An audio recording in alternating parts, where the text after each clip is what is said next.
अच्छा, कितने यहां विवाहित पुरुष बैठे, हाथ उठाओ जिनकी शादी हो गई। अरे भाई शर्म वाली बात क्या, उठाओ।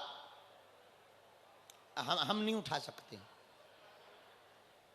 हाँ, जिनकी शादी हो गई। कौन ऐसा भाग्यशाली पुरुष है जिनकी धर्म पत्नी रोज चरण दबाती?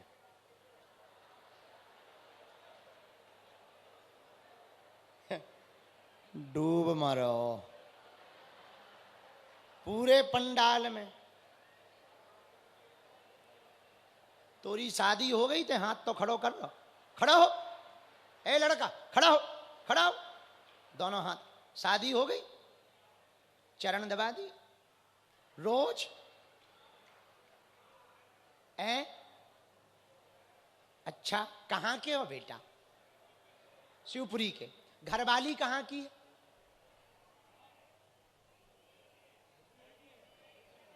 शिवपुरी की ही है, तो ठीक है बेटा, बहुत भाग्यशाली हो तुम। यानी बहुत भाग्यशाली बेटा। ऐसी आज के जमाने में, इसी चक्कर में हम ब्याह नहीं कर रहे हैं जो इन लोगों का हमने हाल देखा है। भाई इनको माला पहनाओ, माला। भाई कैमरा करो इन पे, लो दर्शन करो विवाहित पुरुषों, करो करो दर्शन। ये वो भाग्यशाली है। अच्छा एक बात बता, कहीं तेने झूठ मूठ तो नहीं उठा दिया कि वो आई हो तो तेने नाक बढ़ाने के चक्कर में है? अच्छा अच्छा, बहुत बढ़िया, बहुत बढ़िया। नहीं, भाग्यशाली हो बेटा, बहुत भाग्यशाली हो, बहुत भाग्यशाली। अब हमसे कोई पूछेगा, हम बताएंगे शिवपुरी में एक भाग्यशाली पुरुष है। बहुत बढ़िया, बहुत। बैठो बस, चलो कम से कम पुरुषों की नाक तो बच गई, एक निकल आया, ये भी बड़ी बात है भगवान की बात। एक छोटा बच्चा पीछे हाथ खड़े कर रहा था। हाँ, तुम्हारी बेटा हो गई ठटरी के बरे, फिर काय को हाथ खड़ो कर रहा हो? बैठ न कटा, आगी के लगे। शादी भई नहीं, हाथ खड़ो कर।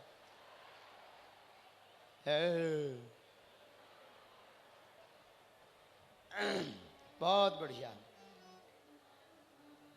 चलो तुम, क्या नाम है? हम तुम्हारा नाम लिख लें। अरे तुम्हारे नहीं बेटा, भाग्यशाली पुरुष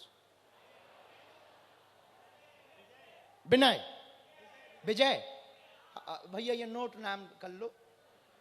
शिवपुरी का कोई वृत्तांत पूछे तो कहना एक भाग्यशाली पुरुष शिवपुरी में है। हरे हरे महादेव। जजमान जी आपके क्या हाल हैं? उधर तो नजर ही नहीं गई। हाँ हाँ जजमान जी, क्या हाल है? बढ़िया हो? सेवा पानी ठीक ठाक हो रही आपकी तरफ से?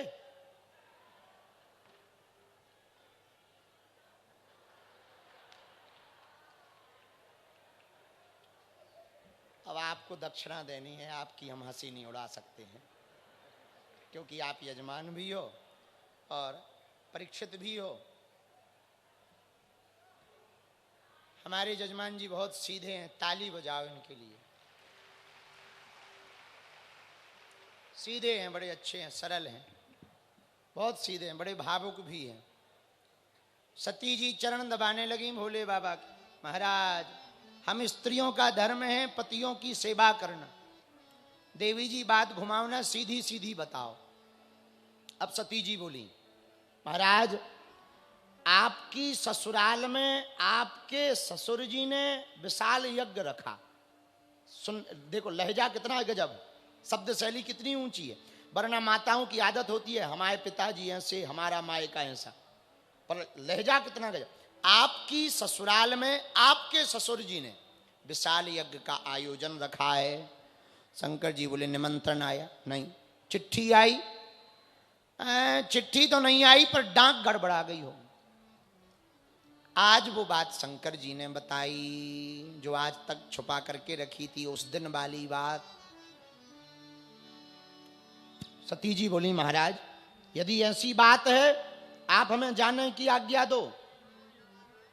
हम ऐसा सुनाएंगे पिताजी को कि वो क्षमा मांगते हुए आपके पास आएंगे। देवी आपके पिताजी नहीं सुधर सकते, ना चिंता करो। ऐसे कार्य में नहीं जाना चाहिए जहां बुलाया ना जाए। तो यहां प्रश्न उठता है क्या यज्ञ में, अनुष्ठान में बुलाने की आवश्यकता है? नहीं। फिर शंकर जी क्यों रोक रहे? जो यज्ञ आपके अपमान के लिए की जा रही हो उसमें नहीं जाना चाहिए, वरना बिना बुलाए हर अनुष्ठान यज्ञ में जा सकते हैं। भगवान शंकर ने रोका, जब नहीं माना तो भगवान शंकर ने विचार किया, हुई यही सुई जो राम रचि राखा, को करी तर्क बढ़ावे साखा। हुई यही सुई जो राम रचि राखा, हुई यही सुई जो राम रचि राखा, को करी तर्क बढ़ावे साखा।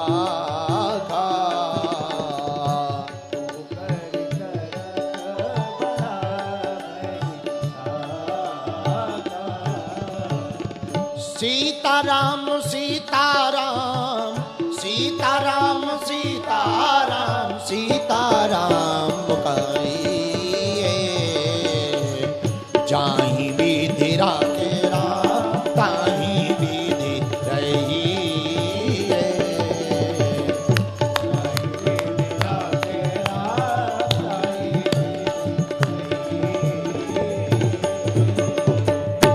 रही मन धागा प्रेम का, मत तोड़ो चटकाए, और टूटे से फिर ना जुड़े, जुड़े गांठ पड़ी जाए। प्रेम का धागा टूट ना जाए, रिश्ता टूट ना जाए, भगवान शंकर ने रोका, मत जाओ। जब नहीं मानी तो नंद जी को साथ में भेज दिया, जाओ, हम तो नहीं जाएंगे पर तुम्हारे पित्र का घर है, जाओ। सती जी आई। राजा दक्ष ने कह दिया था, कोई शिव या शिव से संबंधित कोई व्यक्ति किसी का सम्मान नहीं करेगा, भगवान शंकर का कोई सम्मान नहीं करेगा। तो जो देवता कल तक प्रणाम कर रहे थे, आज मुंह छिपा छिपा कर दूर देखने लगे, ताकि प्रणाम ना करना पड़े, वरना राजा दक्ष नाराज हो जाएंगे। बहनें भी मुस्कुराती हुई मिली, ठीक से नहीं मिली। सती के ना आने का किसी को दुख था, तो मात्र एक को, केवल सती की माता को, भगिनी मिली बहु मुस्काता, सादर भलई मिली एक मात्र एक माँ प्रेम पूर्वक मिली, बेटी अभी तक नहीं आई। अच्छा, सब आई हैं, सब बहनें आई, तू आ गई, बहुत अच्छा, आओ गले से लगाओ, एक लग जा बेटा। एक बात कहें, माँ तो माँ होती है, बेटा बेटी कितने भी विचित्र हों, बेटा बेटी कितनी भी गालियां बकलें, माँ के लिए तो आखिर बेटी बेटी होती है, बेटा बेटा होता है, माँ तो माँ होती है। इसलिए माँ का नाता बड़ा ऊंचा होता है। तुम कभी देखना, कितना भी भला बुरा कह दो, कितनी भी माँ नाराज हो जाए, लेकिन वो रात को थाली लेकर आई, लो बेटा खा लो, भूखे ना रहो, लड़ाई तो होती रहती है, खा लो। पिता कितना भी नाराज हो जाए, माँ तुरंत आड़े, कितनी भी बड़ी गलती पर बाप नाराज, माँ कहे कोई बात नहीं, बच्चा है मत मारो, छोड़ दो, मत मारो, बिटिया है मत मारो। माँ तो माँ होती। बड़े भाग्यशाली होते हैं जिनकी माँ होती है। हम प्रार्थना करना चाहें, दुनिया में तुम सबको रुलाना, पर कभी माँ बाप को मत रुलाना। माँ बाप धरती के भगवान है। हमारा निजी मानना है, भगवान को तो देखा नहीं, पर माँ बाप को देखना ही भगवान को देखना है। और जिन्हें माँ बाप में भगवान नहीं दिखाई देते, उन्हें भगवान में भी भगवान नहीं दिख सकते। मेरे पागलों, जिन्हें माँ बाप में भगवान नहीं दिखाई पड़े, उन्हें भगवान में भी भगवान नहीं दिखाई पड़ेंगे। तुम लाख पूजा करो, करोड़ों दान करो, कितने भी मंदिर बनाओ, पर माँ बाप को यदि खुश ना कर पाओगे, रख पाओगे, तो तुम्हारी पूजा पाठ सब बेकार है। सादर भले ही मिली एक माता, भगनी मिली बहुत मुस्कान। प्रेम पूर्वक माँ मिली, आंखों से आंसू बहने लगे। सती ने कहा, मां ये क्या है, आज सब उजड़े उजड़े उखड़े उखड़े क्यों हैं? सती की मां ने समझाया, कोई बात नहीं बेटा, तुम्हारे पिता हैं। मां सती यज्ञ में गई, सब देवताओं का अलग अलग भोजन का हिस्सा रखा, वरुण का रखा, इंद्र का रखा, अग्नि का रखा। कहूं न दीख शंभु कर भागा, कहीं पर भगवान शंकर के हिस्सा को नहीं देखा, भाग को नहीं देखा। क्रोध से भर पड़ी सती, भर गई, आंखें लाल हो गईं, होंठ फड़फड़ाने लगे, शरीर कांपने लगा।